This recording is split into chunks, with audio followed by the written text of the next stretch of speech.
महाराष्ट्र हे प्रोग्रेसिव्ह राज्य आहे, पण तिथे देखील किंवा भारतात हे आपण शेवटी समाजाचाच घटक आहोत. त्यामुळे काही म्हणजे आपल्याकडे चांगले अधिकारी आहेत, चांगले सरकारी अधिकारी, त्याचप्रमाणे राज्यकर्ते चांगले आहेत, मंत्री चांगले आहेत, अधिकारी चांगले, जज चांगले आहेत, न्याय यंत्रणा चांगली आहेत आणि याचा परिपाक म्हणून कालचं हे जजमेंट आलेलं आहे. पण त्याचप्रमाणे काही बॅड एलिमेंट्स पण होते. म्हणजे आमचे त्याच्यासाठी पदाधिकारी पण त्याला अपवाद नाही आहेत.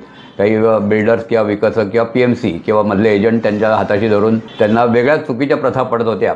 म्हणजे 79A प्रमाणे जेव्हा रिडेव्हलपमेंट किंवा स्वयंपुनर्विकासाला जातात तर त्यावेळेला त्याची उपनिबंधाची मान्यता घेण्यासाठी आवश्यकता आहे का नाही. त्यानंतर ही वार्षिक सर्वसाधारण सभेपेक्षा विशेष सर्वसाधारण सभा घ्यायला लागते. हे सगळं स्पेशल जनरल मीटिंग म्हणजे विशेष सर्वसाधारण सभा पारदर्शकप्रमाणे केलं आहे का नाही याच्याविषयी या गाईडलाईन्स नाही. आता हे डायरेक्ट जजमेंटच आलं आहे.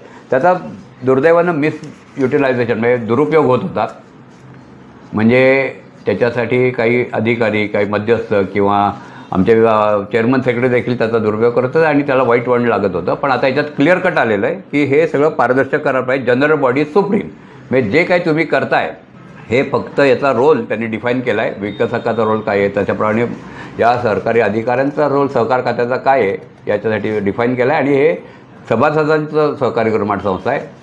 त्यांना सरकारने कुठलंही जागा, जमीन किंवा बांधकामासाठी वर काही दिले नाही. आपण त्याचं विकसन करतो आहे, पुनर्विकास करतो आहे किंवा स्वयंपुनर्विकास. आता पुढची पायरी म्हणजे स्वयंपुनर्विकास. तर त्याच्यात सरकारी कुठलाही याचा हस्तक्षेप असता कामा नाही की अडथळा त्याची एक अडथळा होता कामा नाही. याच्यासाठी अगदी क्लिअर गाईडलाईन दिल्या आहेत आणि त्याच्यात सांगितलं हे सगळं व्यवस्थित होतं आहे का नाही एवढाच त्यांनी बघायचा रोल आहे. त्यांना कुठलाही त्याच्यात हस्तक्षेप करण्याचा रोल नाही. हे सगळं पारदर्शकपणे होतं आहे का नाही, म्हणजे प्रत्येक सभासदाला त्याची नोटीस दिली जाते का नाही, त्याच्यावर तुम्हाला व्हॉट्सअपवर किंवा आपल्या प्रत्यक्ष नोटीस, जनरल बॉडीची नोटीस, विशेष सर्वसाधारण सभेची नोटीस, आर्किटेक्टची अपॉइंटमेंट, प्रोजेक्ट मॅनेजमेंट कन्सल्टंट किंवा आर्किटेक्ट याची अपॉइंटमेंट, हे सगळं तुम्हाला वेबसाईटवर टाकायचं आहे. हे सगळं पारदर्शकप्रमाणे करायचं आहे. हे होतं आहे का नाही एवढंच ते बघायचं आहे. पण देखील त्याला कुठली अथॉरिटी नाही, थांबवण्याची अथॉरिटी नाही.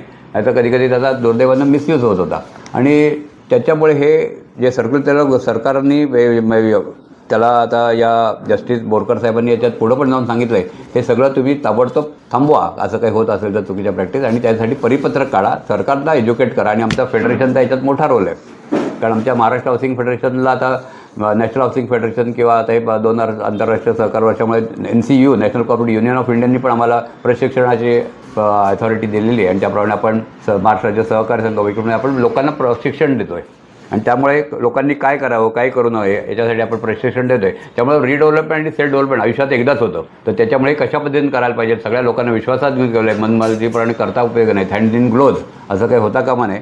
याविषयी कशा पद्धतीने करावं हे सगळं आता या जजमेंटच्या निमित्तानं आपल्यापुढं आलं आहे. आणि मी त्याबद्दल महाराष्ट्र शासनाचं, आपल्या न्याय यंत्रणेचं अभिनंदन करतो.